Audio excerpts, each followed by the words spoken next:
Hello friends, welcome back again on the homeopathy med course, and today we are going to discuss about a mechanism of homeopathic medicine working.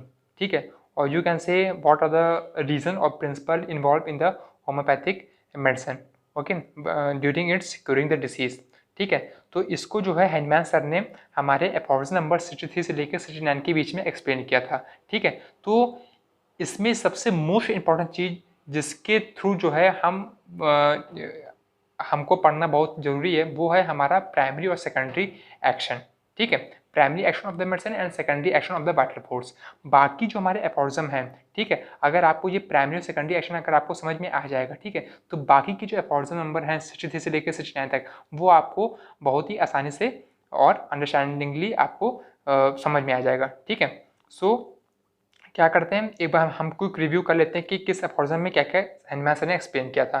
ठीक है, तो एफॉर्जम number 63 में उन्होंने explain किया था कि what is the पहली बार जो अगर ऑर्गन ऑफ मेडिसिन में अगर प्राइमरी और सेकेंडरी एक्शन का अगर डिस्क्रिप्शन आया है तो वो कहाँ पे आया है, एफॉर्जम नंबर 63 में. ठीक है, what is a primary and secondary action in the medicine body interaction. ठीक है, फिर एफॉर्जम नंबर 64 में उन्होंने क्या बताया कि कैसे प्राइमरी और सेकेंडरी एक्शन डेवलप होता है. ठीक है, फिर उन्होंने 65 में इसका एग्जाम्पल दिया. ठीक है, डे टू डे लाइफ में और जो कॉमन जो हमारे एक्सपीरियंस होते हैं उसके बेसिस पे. ठीक है, और फिर उन्होंने 66 और 67 एफॉर्जम में जो उन्होंने प्राइमरी और सेकेंडरी एक्शन से जो कंक्लूजन निकाला, ठीक है, उस बेसिस पे जब उन्होंने डिफरेंट पैथीज को जब कंपेयर किया तो उन्होंने पाया कि प्राइमरी सेकेंडरी एक्शन के हिसाब से homeopathic is the best medicine in order to cure the natural disease. ठीक है, उसके बाद 68 में उन्होंने बताया कि कैसे हमारा जो मेडिसिनल एक्शन है, ठीक है, गेट एक्सटिंग्विश ऑटोमेटिकली. ठीक है, जैसे हम जब मेडिसिन को देते हैं, ठीक है, तो डिसीज़ रिमूव हो जाती है, मगर जो मेडिसिन का जो पावर है, ठीक है, वो कैसे समय के साथ ख़त्म होता है और बॉडी हमारी रिकवर कर जाती है. ठीक है, उसके बाद 69 में उन्होंने बताया, मतलब फिर उन्होंने होम्योपैथी और एंटीपैथी को प्राइमरी सेकेंडरी एक्शन के बेसिस पे कंपेयर किया. ठीक है, तो जैसे कि मैंने आपको पहले बताया कि अगर हम प्राइमरी और सेकेंडरी एक्शन को अगर हम समझ लेते हैं, उनके एक्शन को, उनके वर्किंग मेथड को, ठीक है, तो we can easily understand all the aphorism in a single reading. ठीक है, सो लेट्स स्टार्ट. देखिए, सबसे पहले हमें पता है कि बॉडी में, है ना, होता क्या है कि बॉडी में एक ही फोर्स जो मौजूद होता है वो हमारा वाइटल फोर्स होता है. ठीक है, जब वाइटल फोर्स है, ठीक है, और हमें पता है कि जहाँ पे हम रहते हैं टेरेस्ट्रियल हमारा एग्जिस्टेंस जो है ना, लैंड पे जो हम रहते हैं, तो उसमें चारों ओर हमारे डिसीज़ पावर या डिसीज़ एजेंट हैं मौजूद रहते हैं. ठीक है, वो सबको अफेक्ट नहीं करते. ठीक है, क्यों? क्योंकि हमारा वाइटल फोर्स जो होता है, ठीक है, वो डिसीज़ फोर्स से ज़्यादा पावरफुल होता है. इसलिए जो है हमारी हेल्थ मेंटेन रहती है और लाइफ रन हम हेल्दी मेंटेन रखते हैं. ठीक है, तो ये हमारे किस एफॉर्जम में हमको देखने को मिलता है, एफॉर्जम नंबर 9, जो कि हमें बताता है कि अगर वाइटल फोर्स है तो उसके क्या हमारे बेनिफिट होते हैं. ठीक है, ओवर डिसीज पावर. तो ये एक केस हमारा ये हो गया. दूसरी सिचुएशन हमारी ये हो सकती है कि अगर वाइटल फोर्स बॉडी में है और वो जो डिसीज फोर्स जो हमारे इन्वायरमेंट में मौजूद है, अगर डिसीज फोर्स अगर हमारा ग्रेटर हो जाए वाइटल फोर्स से, ठीक है, तो अल्टीमेटली क्या होगा, हमारी डिसीज हो जाएगी और डिसीज के बाद हमारे अगर कुछ ज़्यादा ही वाइटल फोर्स अगर सप्रेस्ड हो गया, ठीक है, तो अल्टीमेटली हमारी डेथ हो जाएगी. ठीक है, तो ये चीज़ हमें कहाँ देखने को मिलता है, एफॉर्जम नंबर 10 में.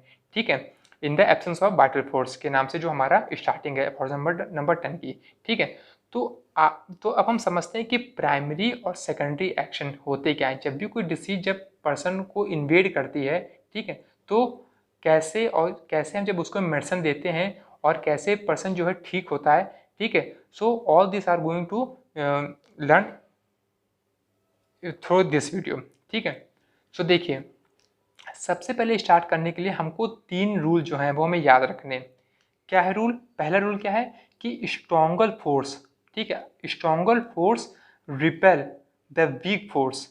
ठीक है, if the stronger force repel in the living body. ठीक है, stronger force repel the weak force in the living body if the stronger force is very very similar to the weak force. ठीक है, and stronger force is greater than the weak force. हालांकि ये तो मतलब तो यही हुआ stronger force, है ना. तो 2 कंडीशन होनी चाहिए. ठीक है, जो फोर्स हमारी बॉडी में है, ठीक है, यानी कि वही हमारा एक्सप्रेस हो रहा है, और अगर हमें रिमूव करना है, ठीक है, उस नेचुरल डिसीज़ को, ठीक है, तो हमें क्या करना पड़ेगा, एक ऐसे एजेंट को लाएं, एक ऐसे थेरेपेटिक एजेंट को लाएं, एक ऐसे मेडिसिन को लाएं जो कि हमारे स्ट्रॉन्गर हो डिसीज फोर्स से, ठीक है, और वो काफ़ी सिमिलर हो, ठीक है, सिमिलर सिमिलबस क्यूरेंटर, ठीक है।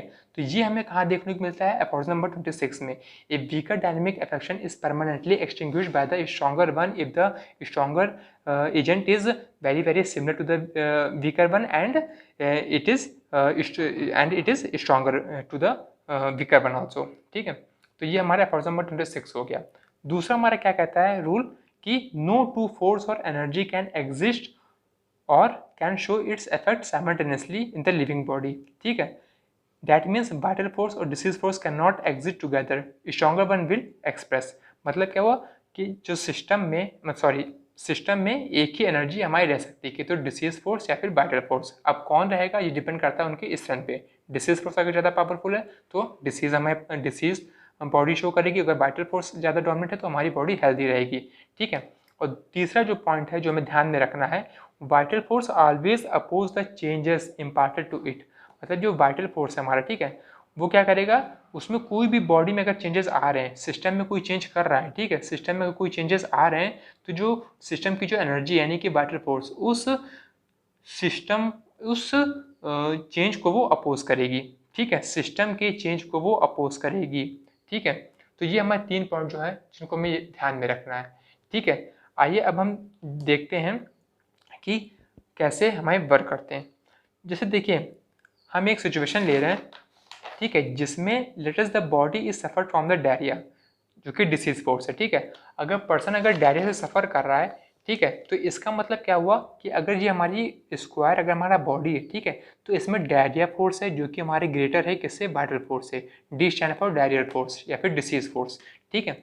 तो ये हमारा गेटर है, गेटर का साइन, ठीक है। So body will express the diarrhoeal symptoms, है ना। ये रूल नंबर 2 जो है ये सेटिस्फाई कर रहा है, ठीक है। अब हमें क्या करना है, अब हमें इसे क्योर करना है डायरिया का, ठीक है। सो हम इसे कैसे क्योर करेंगे, हम एक ऐसे थेरेपेटिक एजेंट को लाएंगे जो कि स्ट्रॉन्गर हो, ठीक है।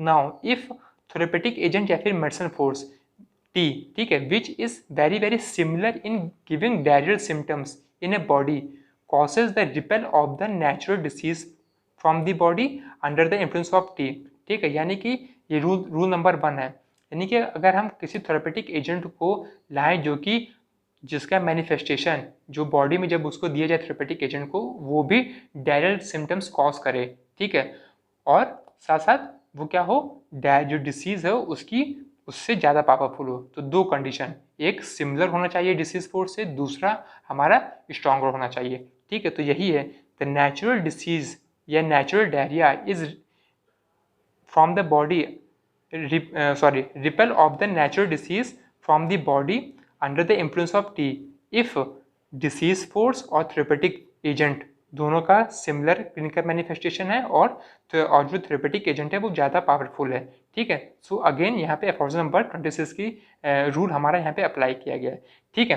तो इससे होगा क्या कि जब हम थेरेपेटिक एजेंट देंगे, ठीक है, डायरियल पेशेंट को जो डायरिया से सफ़र कर रहा है, ठीक है, तो उससे होगा क्या कि that causes extinguishing of the natural diarrhoea. तो डायरिया जो है नेचुरल डायरिया वो हमारा हट जाएगा, क्यों, क्योंकि स्ट्रॉन्गर फोर्स जो है वो रिपेल कर देता है as per as effort number 26, है ना।